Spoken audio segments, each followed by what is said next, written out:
बात मैं एम्बेसडर अचल मल्होत्रा आपके साथ करना चाहूँगा। क्या लग रहा है, यूएस की रणनीति, यूएस के बयान क्या इशारा कर रहा है? यूएस कोई आक्रामक बड़ी सैन्य कार्रवाई करेगा या फिर इससे बचेगा?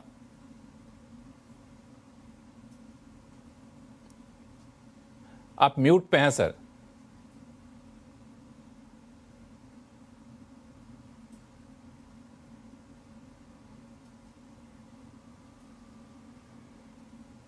हेलो, आप सुन पा रहे हैं? जी जी, सुन रहा हूं।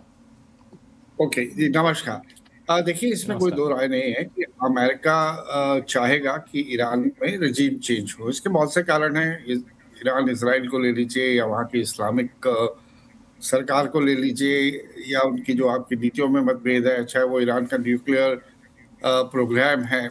बहुत से कारण हैं जिसकी वजह से अमेरिका चाहेगा कि ईरान में रजीम चेंज हो। लेकिन इस समय की जो रिपोर्ट्स आ रही है, जिस तरह के हालात बने हुए हैं, पहली कोशिश मुझे लगता है कि इनडायरेक्ट सपोर्ट यहाँ की जनता को देके from with in internally revolt करके रिजीम चेंज करने की कोशिश की जाएगी और सैन्य कार्रवाई से इमीडिएट फ्यूचर में बचते हुए दिखाई दे रहे हैं। ऐसा कोई निर्णय लिया, ऐसा कोई समझ में आ नहीं रहा है। और तो इतना आसान भी नहीं है जितना वेनेजुएला में था। यहाँ रिपरकशंस ज़्यादा भी हो सकती हैं और वेनेजुएला की सपोर्ट पे ज़्यादा लोग नहीं थे। यहाँ इनके अपने जो मिडल ईस्ट और दूसरे अलाइज़ भी हैं। रशिया, चाइना तो एडवर्सरीज़ में आ जाते हैं, लेकिन अलाइज़ भी शायद इस बात से खुश नहीं होंगे क्योंकि इसका पूरा असर जो है पूरे रीजन के ऊपर पड़ेगा। तो कोशिश यही रहेगी कि यहाँ रिजीम चेंज की जाए, ऐसी रिजीम को लाया जाए जो प्लायबल है, जो अमेरिका के साथ रहेगी। लेकिन उसके लिए क्या सैन्य कार्रवाई की जाएगी या नहीं की जाएगी। बट साथ ही साथ मैं ये कहना चाहूँगा कि अगर आप पिछले कुछ महीनों या सालों की बात 2, 3, 4 साल की बात देखें तो ऐसे आश्चर्यजनक बातें हो रही हैं जो हम सोच नहीं सकते। जेन ज़ी के अगर डेमोंस्ट्रेशन को लेके बांग्लादेश में जो चेंजेज़ आए, नेपाल में जो चेंजेज़ आए या जो अब पाकिस्तान और बांग्लादेश के रिश्तों में वो हो रहा है, बदलाव आ रहे हैं।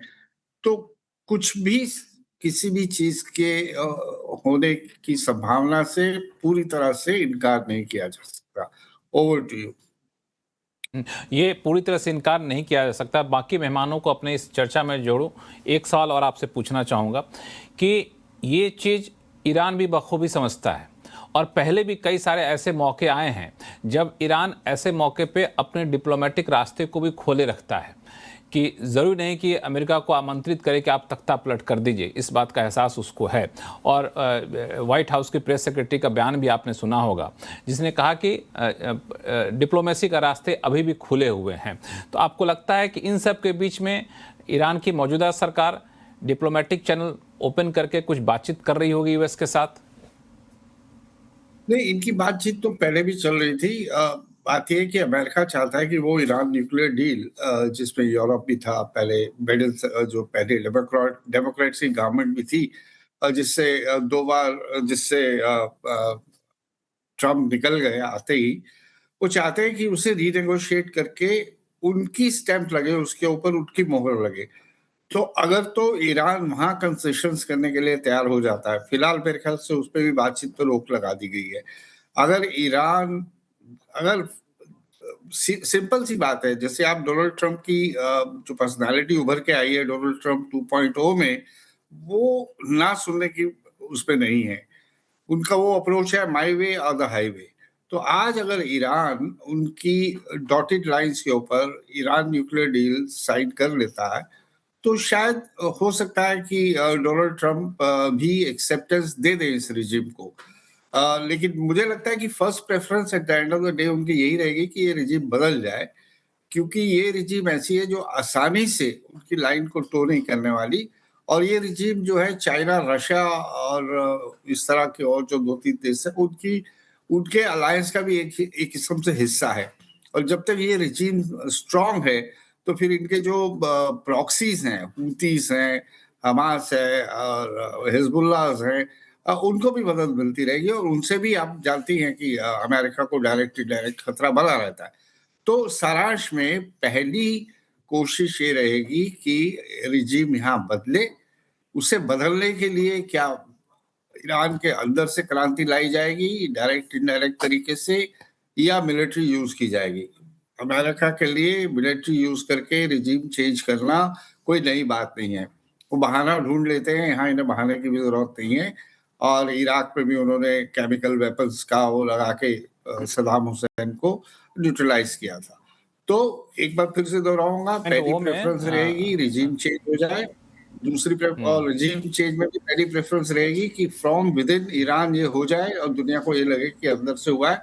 डायरेक्ट इनडायरेक्ट सपोर्ट रहेगी और फिर एक बार उनकी मर्जी की रिजीम आ जाएगी तो फिर आगे की बात की जाएगी। अगर ये सब चीजें नहीं होती हैं तो फिर तीसरे विकल्प की तरफ सोचा तीसरे विकल्प की तरफ सोचा जाएगा। नरेंद्र तनेजा साहब, आपको क्या लगता है कि जिस तरीके का विद्रोह हो रहा है और प्रदर्शनकारियों पर जिस आक्रामकता के साथ ईरान सरकार ने हमला किया है, एक तरीके से कहें उसको रोकने की कोशिश की है, हजारों लोग मारे जा रहे हैं, तो किसी भी सूरत में प्रदर्शनकारियों का हाथ में सत्ता सौंपा जाए या फिर अपने सत्ता से हट जाए, ये कितना मुमकिन दिख रहा है? और चूंकि यूएस का सैन्य कार्रवाई की बात इसलिए मैं बार बार कर रहा था क्योंकि जिस तरीके से उसने अपने सारे सैन्य हथियारों को जगह जगह जमा कर रखे हैं, तैनात कर रखे हैं, वो इशारा कर रहा है कि वो तैयार है इस बात के लिए, जरूरत पड़ने पर हम सैन्य कार्रवाई भी करेंगे।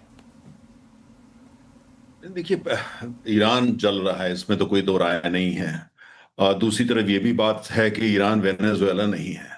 ईरान की आबादी लगभग 8 करोड़ है और ईरान खाली ईरान नहीं है। अगर आप इराक को देखते हैं जहाँ बहुत भारी तेल के भंडार हैं, आधा इराक लगभग जो है वो ईरान की गिरफ्त में है, आधा इराक। इसके अलावा वहां के सऊदी अरब में भी वो सारे इलाके जहां तेल ज्यादा होता है, अल खबर हो गया, दहरान हो गया, वो सारे भी जो है शिया बाहुल्य इलाके हैं। और दूसरी तरफ यह है कि जो भी वहां आक्रोश इस समय जनता का चल रहा है उसकी बुनियाद आइडियोलॉजिकल नहीं है, ना इस्लामिक है, वो आर्थिक है। वहां आर्थिक दिक्कत, जैसे पिछले दिनों पानी की इतनी दिक्कत रही कि आम आदमी को पानी नहीं मिल रहा था। जो वहां के इलीट्स हैं, खासतौर से जो उत्तर तेहरान में रहते हैं और इलाकों में रहते हैं, उनके स्विमिंग पूल के लिए पानी था। तो ये पहली बार हम देख रहे हैं। काफी लोग इसकी तुलना जो है वो जैस्मिन रेवोल्यूशन से कर रहे हैं, जैसा आपने पहले देखा था नॉर्थ अफ्रीका के अंदर। तो कुल मिलाकर के इसकी बुनियाद आर्थिक है। जब इस तरह की कोई बात होती है, लोग सड़कों पे इसलिए उतरते हैं कि वो दैनिक उनका जो जीवन है, चाहे वो महंगाई उसका कारण है, बेरोजगारी उसका कारण है, उनका रोजाना का जीवन कारण है, तो उसमें बहुत दम होता है। इसीलिए आप देख रहे हैं कि ईरान की जो रिवोल्यूशनरी सरकार जिसको वो लोग बोलते हैं, जिसकी बुनियाद जो है काफी मजहबी है, वो पूरी कोशिश करने के बावजूद दबा नहीं पा रहे हैं। लेकिन दूसरी तरफ भी ये भी बात स्पष्ट है कि अमेरिका, जब पिछली बार भी अमेरिका ने बमबारी करी थी, जब ईरान के जो आणविक जो ठिकाने थे, वो बहुत सोच समझ के करी थी। और बमबारी करने के तुरंत बाद उन्होंने कहा था ये खत्म हो गया, हम और नहीं करेंगे। तो ऐसा नहीं है कि अमेरिका के हाथ पर नहीं कांपते इससे पहले कि वो वहां हमले की बात सोचे या करे। आसपास के जितने इलाके अमेरिका के, वहां मिलिट्री ठिकाने हैं, कतार में है, बहरीन में है, आप यूएई में चले जाए, पूरे इलाके के अंदर हैं। लेकिन ईरान ने स्पष्ट किया अगर हम पे आप फौजी कार्रवाई करते हैं, मिलिट्री इंटरवेंशन करते हैं, तो हम वहां पे अटैक करेंगे।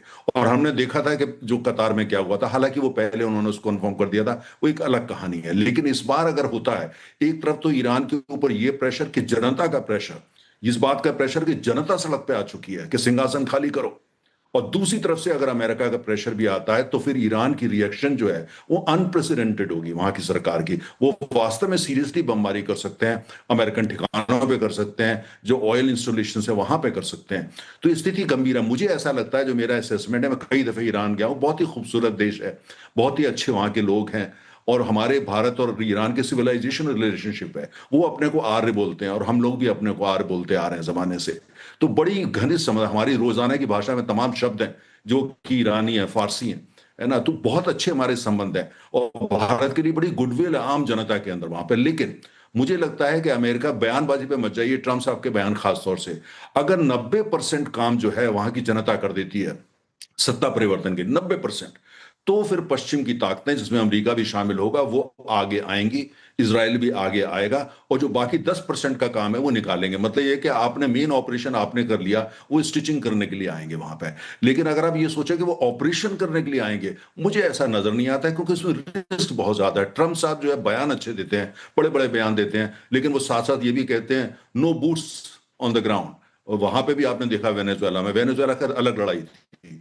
तो मुझे ऐसा लगता है अभी देखना होगा कि जो आंदोलन वहां सड़क पे हो रहा है, जो भूखे पेट और आर्थिक बुरी हालत के कारण लोग सड़कों पर उतरे हैं, क्या ये फौज के प्रयोग करके उसको रोक पाते हैं, उसको सप्रेस कर पाते हैं? दूसरा ये भी हमको देखना है कि जो ईरान की फौज है, वो फौज जो है वो कुल मिलाकर के क्या वास्तव में अपने लोगों पे कितने दिन तक जो है जुल्म कर सकती है। जब जैसी खबरें आ रही हैं, कोई कह रहा है 2,000, कोई कह रहा है 10,000, कोई कह रहा है 8,000। वहां के जो चीफ जस्टिस है उन्होंने जाके कहा है जेल के अंदर ये सारे लोग जो हैं इनको सजा दी जाएगी। विदेश मंत्री कहते हैं ये इजराइल की जो खुफिया एजेंसी मोसाद है ये उसके लोग हैं, वगैरह वगैरह। इससे लग रहा है कि डेस्परेशन है, फ्रस्ट्रेशन है। इस तरह का बयान स्पष्ट है कि फ्रस्ट्रेशन। लेकिन 90% कार वहां की काम जो है, वहां की जनता जो सड़क पे, उसको करना पड़ेगा। अगर वो सस्टेन कर पाते हैं और हिम्मत दिखा पाते हैं, परिवर्तन जैसे आसार दिखते, तभी पश्चिम की ताकतें आएंगी। मुझे नहीं लगता कि उससे पहले आएंगी।